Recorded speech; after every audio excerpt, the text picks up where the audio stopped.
Masih di Fakta 62, mengakhiri masa jabatannya, Presiden Jokowi meninggalkan utang negara bernilai fantastis bagi Presiden terpilih Prabowo Subianto. Bahkan utang juga ada yang jatuh tempo di tahun 2025 mendatang. Fakta ini sekaligus menutup kebersamaan kita di Fakta 62 pagi ini. Saya Angelina Dewi. Saya Hani Bisyara, selamat beraktivitas dan sampai jumpa. Sejak dilantik sebagai Presiden Republik Indonesia pada tahun 2014, Joko Widodo telah menghadapi berbagai tantangan ekonomi. Salah satunya utang negara yang terus meningkat. Di tengah persiapan transisi ke pemerintahan Presiden terpilih Prabowo Subianto, isu utang yang diwariskan dari pemerintahan Presiden Jokowi jadi sorotan. Data Kementerian Keuangan menunjukkan bahwa utang Indonesia pada akhir tahun 2023 mencapai sekitar 8.041 triliun rupiah. Meningkat signifikan dibandingkan tahun 2014 yang berada di angka 2.600 triliun rupiah. Hanya selang 6 bulan per Juli 2024, utang negara tembus 8.502 triliun rupiah. Utang ini digunakan untuk membiayai pembangunan nasional, termasuk proyek infrastruktur, program sosial, dan pemulihan ekonomi pasca pandemi COVID-19. Para ekonom memiliki pandangan yang beragam tentang utang yang ditinggalkan oleh Jokowi. Beberapa menganggap bahwa utang tersebut merupakan investasi penting untuk pertumbuhan ekonomi jangka panjang. Pada kenyataannya, jumlah utang naik, namun pertumbuhan ekonomi hanya di kisaran 5%, jauh dari janji Jokowi yang targetnya 7%. Pertumbuhan ekonomi yang mandek di 5,2% dianggap jadi rapot merah pemerintahan Jokowi yang tak mampu kelola fiskal. Menurut saya kelemahan dari eranya Pak Jokowi adalah di dalam pengelolaan fiskal itu tidak mampu menemukan potensi-potensi yang sebenarnya terbuka lebar ya untuk mengelola fiskalnya ya. Itu adalah masa lalu sekali lagi. Itu adalah rapotnya Pak Jokowi. Yang saya harapkan, kita semua berharap Pak Prabowo tidak melanjutkan hal yang seperti itu ya.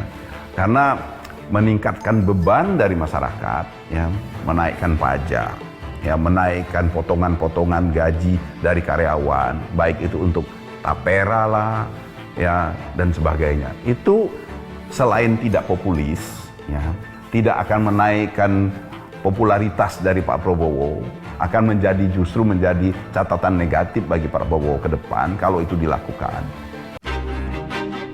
Mantan Menteri Perencanaan Pembangunan Nasional atau Kepala Bappenas periode pertama Presiden Jokowi, Andrinov Caniago menilai, utang raksasa akan membebani pembiayaan proyek pembangunan nasional Presiden selanjutnya.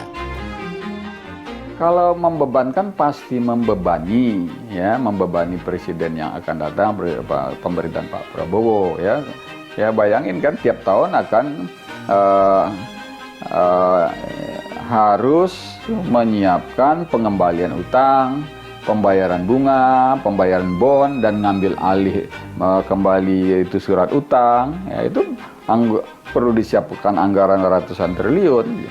Nah sementara untuk kebutuhan pembangunan ini yang kalau 10 triliun, 100 triliun itu besar sekali artinya untuk menghasilkan output pembangunan. Nah tapi karena uang ini ratusan triliun harus dipisahkan untuk bayar utang, ya membebani dong. Itu berarti sudah termasuk utang jatuh tempo. Meski begitu, rasio utang per akhir Juli 2024 38,68% terhadap PDB. Angka ini tetap konsisten terjaga di bawah batas aman, yaitu 60% PDB, sesuai Undang-Undang Nomor 17 Tahun 2003 tentang Keuangan Negara. Meski begitu, Menteri Keuangan Sri Mulyani meyakinkan bahwa hutang yang angkanya membesar itu tidak menjadi masalah selama kondisi APBN, ekonomi, dan politik Indonesia stabil. Hal ini disampaikan Juni 2024 lalu saat lakukan rapat kerja dengan Komisi 11 DPR RI. Yang utang jatuh tempo, market sudah tahu sih kalau kita defisitnya sekian, tapi mereka juga tahu ada profil yang jatuh tempo sekian, mereka sudah langsung berarti saya bisa komposisi investasinya seperti ini dari Indonesia. Jadi gross issuance itu namanya bruto SBN, itu kalau yang kita keluarkan kepada Bapak-Bapak Ibu sekalian kan lebih diperhatikan yang biru itu 2,29. Karena masalah jatuh tempo itu biasanya memang bukan masalah yang di setiap fiscal policy. Selama APBN-nya dijaga bagus, ya itu tidak menjadi persoalan gitu. Jadi baik yang di dalam negeri, mungkin kalau Bapak dan Ibu sekalian lihat, oh hari ini pemerintah mengumumkan akan ada retail sukuk berapa tahun, gitu kan kelihatan. Kita nanti biasanya akan bicara dan menganalisa, kita offer surat utangnya dengan yield sekian. Walau begitu, sebagai presiden baru nantinya, Prabowo dihadapkan pada tantangan untuk mengelola utang yang ada, sambil tetap melanjutkan program-program pembangunan. Utang yang tinggi dapat berdampak langsung pada kehidupan masyarakat. Pasalnya, pembayaran bunga utang yang besar bisa mengurangi alokasi anggaran untuk sektor penting seperti pendidikan dan kesehatan.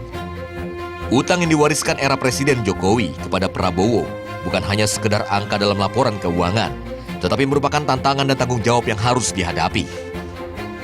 Presiden terpilih Prabowo Subianto dalam masa kepemimpinannya nanti harus dapat mengelola utang dan memastikan kesejahteraan rakyat. Dengan kebijakan yang tepat, utang bisa menjadi alat pembangunan, bukan sebagai beban yang diwariskan. Tim Liputan melaporkan untuk NET.